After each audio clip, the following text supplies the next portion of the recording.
Hello everyone, welcome to my channel. उम्मीद है आप लोग बहुत अच्छे से होंगे। और आज क्लास 12 फिजिक्स में हम लोग कवर करेंगे कोरोना डिस्चार्ज के बारे में। कोरोना डिस्चार्ज ये बेसिकली आपके सिलेबस में नहीं है, लेकिन वन डे ग्राफ जनरेटर को समझने के लिए इसकी जरूरत है। सो मैं एक टॉपिक इस पर लूंगा, क्या है कोरोना डिस्चार्ज।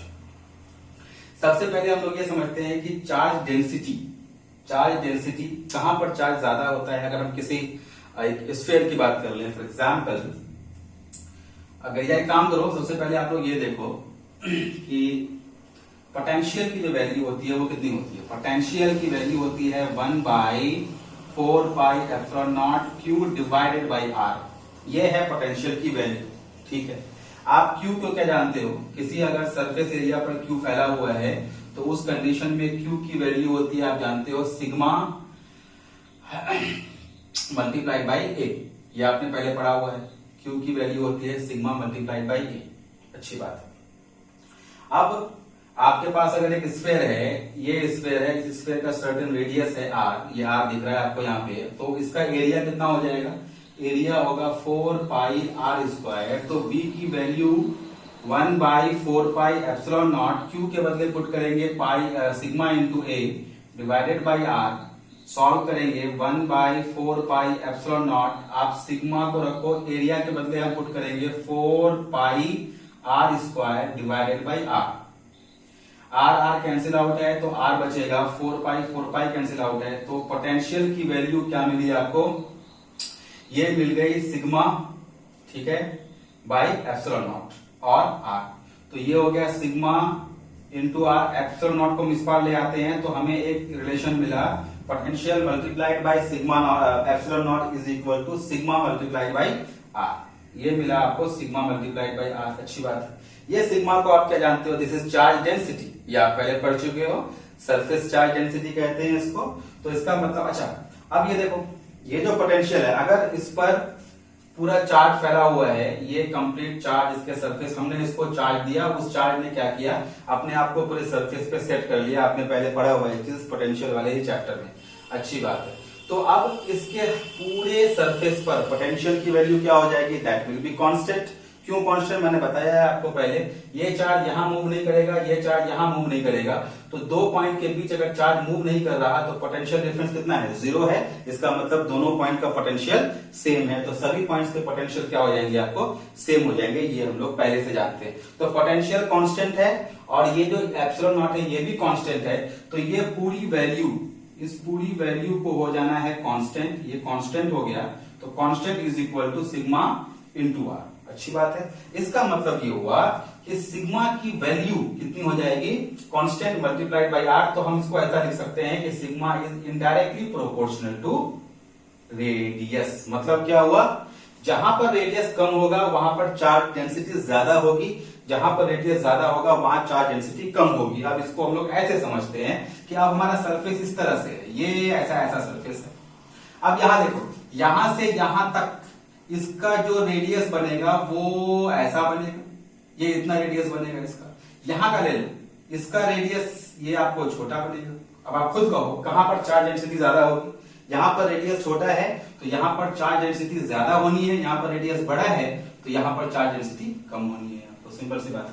यहां पर रेडियस है ही नहीं, रेडियस वहां पे है जहां पर बाहर की तरफ सरफेस निकल रहा है, तो यहां से यहां तक चार्ज डेंसिटी होगी ही नहीं। यहां भी चार्ज डेंसिटी नहीं होगी, यहां पर चार्ज डेंसिटी होगी, यहां पर भी चार्ज डेंसिटी होगी। इसका मतलब ये हुआ कि ये बात हम समझ गए कि जहां पर कर्व ज्यादा है वहां पर चार्ज डेंसिटी कम होगी, जहां पर कर्व छोटा है वहां पर चार्ज डेंसिटी जो है वो ज्यादा होगी। इसीलिए कॉर्नर्स पर चार्ज डेंसिटी ज्यादा होती है, कॉर्नर्स पर चार्ज डेंसिटी की वैल्यू ज्यादा होती है। ये बात आपको याद रखनी है, ठीक है। ये बात हमें एक समझ में आती है कि कॉर्नर्स पर चार्ज डेंसिटी ज्यादा होगी आपको। तो यहां पर हम इस पॉइंट को लिख लेते हैं, अगर आप लिखना चाहो तो लिख सकते हो कि the more is the radius, the more is the radius, less is the charge density and vice versa. तो इसका उल्टा भी होता है, ठीक है। तो ये बात आपको याद रखनी है कि कॉर्नर्स पे चार्ज डेंसिटी ज्यादा होती है। आपने कभी फ्रिज देखा होगा तो फ्रिज के कॉर्नर से हमें थोड़ा सा जो है करंट का एहसास होता है, क्योंकि वहां पर चार्ज की डेंसिटी ज्यादा होती है। ये एक बात हमें समझ में आती है, जहां भी कॉर्नर्स होगा वहां पर चार्ज डेंसिटी ज्यादा होगी। अब आते हैं हम लोग कोरोना डिस्चार्ज पे। अब आप कोरोना डिस्चार्ज को समझो, ये क्या है? कोरोना डिस्चार्ज एक बहुत ही इंपॉर्टेंट फिनोमिनन है जो हमें नेचुरल वे में देखने को मिलता है। मैं उस तरीके से आपको समझाने की कोशिश करता हूं। आपने अभी आपको खुद समझ में आ जाएगा मैं क्या कहना चाह रहा हूं। देखिए, ये आपके पास क्लाउड्स हैं, आसमान में क्लाउड्स हैं, क्लाउड्स के पास चार्ज है, that is positive charge. Clouds आपस में टकराते हैं और फ्रिक्शन की वजह से उनमें पॉजिटिव चार्ज बनता है, ठीक है। ये आपके पास जमीन है, जमीन के पास millions of infinite number of negative charge है। ये पॉजिटिव चार्ज इस नेगेटिव चार्ज को अपनी तरफ खींचना चाहता है, अच्छी बात। बीच में एयर है, एयर उसको जाने नहीं देता, एयर इंसुलेटर है। लेकिन एयर का डाइलेक्ट्रिक कांस्टेंट जिसकी वैल्यू 3 × 10⁶ वोल्ट पर मीटर है, अगर उससे ज्यादा इलेक्ट्रिक फील्ड क्रिएट हो जाता है तो एयर भी हमारा कंडक्टर बन जाता है। तो ये चार्जेस यहां से यहां तक जाना चाहते हैं। जब ये चार्जेस यहां से यहां तक जाना चाहते हैं, उनको एयर एक पैसेज देता है, ठीक है। अब मान लेते हैं कि यहां पर हमारे पास एक कोई बिल्डिंग है जो इतनी बड़ी है। अब इस बिल्डिंग के सरफेस पर भी तो इलेक्ट्रॉन्स होंगे। ये पॉजिटिव चार्ज इलेक्ट्रॉन्स को खींचना चाहते हैं अपनी तरफ, जमीन से भी खींचना चाहते हैं, यहां से खींचना ज्यादा आसान है, यहां भी बीच में आपको एयर है, अच्छी बात है। जब ये खींचना चाहता है तो यहां का जो एयर है, अब यहां पर बहुत ज्यादा पॉजिटिव चार्जेस हैं, यहां पर बहुत ज्यादा आपको नेगेटिव चार्जेस हैं। इलेक्ट्रिक फील्ड की जो वैल्यू होगी पॉजिटिव टू नेगेटिव वो बहुत ज्यादा हो जाएगी, इतनी ज्यादा हो जाएगी कि जो हमारा एयर है वो इंसुलेटर से कंडक्टर बन जाता है, ठीक है, अच्छी बात है। तो अब ये इलेक्ट्रॉन्स यहां से यहां तक मूव करना चाहते हैं और ये इलेक्ट्रॉन्स आपको मूव भी कर रहे हैं, अच्छी बात है। जब ये इलेक्ट्रॉन यहां से यहां तक मूव करना चाहते हैं तो एयर पार्टिकल से टकराते हैं, टकराने की वजह से हीट पैदा होती है, इतनी हीट पैदा होती है कि हमारा जो एयर पार्टिकल है वो ग्लो करने लगता है, वो चमकने लगता है, वो हमको दिखता है, वो चमक हमको दिखाई देती है, ठीक है। वो चमक हमको दिखाई देती है, उस चमक का नाम आपने देखा है, वो चमक क्या कहलाती है? लाइटनिंग, जिसको हम बिजली चमकना कहते हैं, दैट इज लाइटनिंग। तो लाइटनिंग किस वजह से हो रहा है? लाइटनिंग इलेक्ट्रॉन का एयर के थ्रू बादल तक पहुंचने की वजह से जो वो एयर को वो हीट करता है, एयर को जो वो गर्म करता है, उस गर्मी की वजह से आपको जो है जो एयर ग्लो करने लगता है, वो लाइटनिंग हमको दिखाई देती है। ये बात हमें समझ में आती है। तो फिर हम अब जब यहां से इलेक्ट्रॉन यहां चले गए, इसको न्यूट्रलाइज कर दिया उसने, इस पूरे को न्यूट्रलाइज कर दिया, तो अब जो हमारा ये सरफेस था, इस सरफेस में इलेक्ट्रॉन का लॉस हो गया। इलेक्ट्रॉन का लॉस हो गया तो उसकी भरपाई ये यहां से करता है, जमीन से करता है। और जमीन से एक मिलियन ऑफ चार्जेस जो है आपको अचानक उठकर ऊपर चले जाते हैं। ये आपको जो है अगर वॉल है, मान लो कि ये आपको कंक्रीट का बना हुआ है, तो वो कंक्रीट से एक रास्ता बनाते हुए जमीन से सारे के सारे इलेक्ट्रॉन जो है आपको यहाँ पर इसकी भरपाई करने के लिए चले जाते हैं और यहाँ पर भी एक गड्ढा रूप का बन जाता है। और इतना ज्यादा इलेक्ट्रॉन जाते हैं और चूंकि कंक्रीट आपको रेजिस्टेंस प्रोवाइड करता है तो फिर से कॉलिजन होता है और फिर गर्मी पैदा होती है और हमें लगता है कि ये सारा का सारा जो है एक पाथ बनाते हुए ये जो हमारा ये बर्न हो गया, ये जल गया आपको, जिसको हम क्या कहते हैं? बिजली गिरना। तो बिजली गिरती थोड़ी ना है, बिजली गिरती नहीं है। होता क्या है कि जमीन से ही इलेक्ट्रॉन आपको ऊपर जाता है और हम उसको आम भाषा में कहते हैं कि बिजली जो है वो गिरी। ये प्रोसेस है लाइटनिंग का, और लाइटनिंग की वजह से चीजों का जो है आपको जल जाना। क्यों जलता है वो अब आप समझ रहे हो कि इलेक्ट्रॉन जमीन से आपको जाके उस लॉस को पूरा करने के लिए जाते हैं, तो वो एक रास्ता बना, बिल्कुल आपको वो ब्लैक रास्ता आपको दिखेगा। ये एक बात हमें समझ में आती है। हम इससे बचना चाहते हैं, तो हमने क्या किया? हमने अभी देखा कि अगर कोई सरफेस है और उस सरफेस पर अगर हम कॉर्नर्स बनाते हैं, ये इस तरह से कॉर्नर्स बनाते हैं, तो इस कॉर्नर्स पर जो है आपको जो चार्ज डेंसिटी होगी वो बहुत ज्यादा हो जाएगी, ठीक है। तो यहाँ पर हमने आपको जो है सर्टेन काइंड ऑफ कॉर्नर्स बना दिया, आपको ये ऐसा बना दिया आपको मेटल का, ठीक है। ये आपको ये ऐसा कर लिया और ये मेटल से को हमने इसको जमीन से जोड़ दिया। अब ये जो मेटल है, ये मेटल आपको कंडक्टर है। तो कंडक्टर जब है, अब देखिए ये चार्जेस यहां से इलेक्ट्रॉन लेगा कि यहां से इलेक्ट्रॉन लेगा?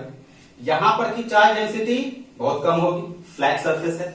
यहां की चार्ज डेंसिटी बहुत ज्यादा होगी, यहां पर सिग्मा की वैल्यू बहुत ज्यादा होगी। तो चार्ज डेंसिटी यहां ज्यादा होगी तो यहां से जाना आसान होगा बनिस्बत यहां से, तो ये न्यूट्रलाइज होने के लिए इसका यूज करेगा और यहां से जो इलेक्ट्रॉन्स हैं वो सारे इलेक्ट्रॉन जाकर इसको न्यूट्रलाइज कर देंगे और हमारी जो बिल्डिंग है वो बच जाएगी। तो इस तरह से हम इसका यूज करते हैं। तो ये जो आपको सरफेस बना कॉर्नर्स, इस कॉर्नर पे जो चार्ज की डेंसिटी ज्यादा है तो यहां से ट्रांसफर बहुत फास्ट होता है as compare to other surfaces. तो यहां से जो ट्रांसफर फास्ट होता है उसी को हम कहते हैं कोरोना डिस्चार्ज। सिंपल सी बात है। तो quick transfer of charges towards the opposite charges from the corners is called corona discharge. और इसका हम यूज करने वाले हैं आपको वन डे ग्राफ जनरेटर में। और जब हम इस चीज का ये जो आपको हम लगाते हैं तो लाइटनिंग से बचने के लिए इसमें हमको, चूंकि ये कंडक्टर है तो कंडक्टर होने की वजह से यहां पर हमें कोई फर्क नहीं पड़ता कि आपको ये जलेगा, नहीं ये बिल्कुल नहीं जलेगा, क्योंकि जो कंडक्टर है तो ये इलेक्ट्रॉन्स को जाने का रास्ता खुद ही प्रोवाइड करेगा। ये कंक्रीट की वॉल थी तो ये रास्ता प्रोवाइड नहीं कर रहा था, इलेक्ट्रॉन जबरदस्ती जा रहे थे तो वो बिल्कुल आपको उसको पूरा हीट करके जला के जा रहे थे। लेकिन चूंकि ये खुद कंडक्टर है इसलिए यहां पर जलने वाली कोई ऐसी बात नहीं आती है। और जब लाइटनिंग होती है, जब बादल गरजते हैं तो हमारी जो बिल्डिंग है या जो पेड़ है कुछ भी है वो हमारा बच जाता है। तो ये आपको एक फिनोमेनन हुआ जो मैंने आपको बताया नेचुरल, और इससे बचने के लिए हम लोग इसका इस्तेमाल करते हैं। तो जो मुझे समझाना था मेन कोरोना डिस्चार्ज, तो कोरोना डिस्चार्ज क्या हो गया आपको, quick transfer of charges from the corners of the conductor towards the opposite charges is called corona discharge. तो ये बहुत इंपॉर्टेंट चीज थी, हालांकि इसको बुक में आपको ये नहीं मिलेगा जनरली, लेकिन चूंकि मुझे वन डे ग्राफ जनरेटर पढ़ाना है तो उसके लिए इसकी बहुत जरूरत पड़ेगी एंड दैट्स व्हाई मैंने ये छोटा सा टॉपिक लिया। होपफुली आपको समझ में आया होगा। इसके बाद नेक्स्ट लेक्चर हमारा one day graph generator, that is the first device in class 12 physics, हम उसकी बात करेंगे। अपना ख्याल रखिए। जय हिंद, जय भारत।